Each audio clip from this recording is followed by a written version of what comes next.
If you have a large gap between 8 and 9, a large diastema, it's usually associated with some sort of a tight frenum.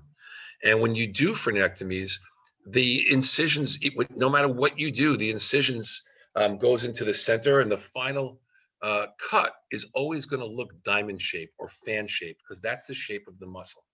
And you don't need a lot of anesthesia to do them. You can do them when you have something like this.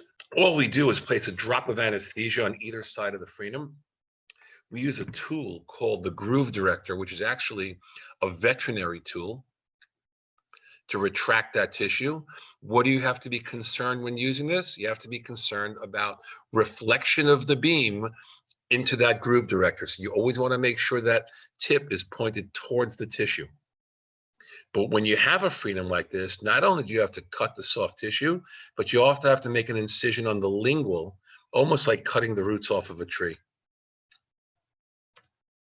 When it's done, you can either put a suture in, you see how clean this is, or in this situation, we put something called glue stitch over that wound. These are going to be tough to suture all the way.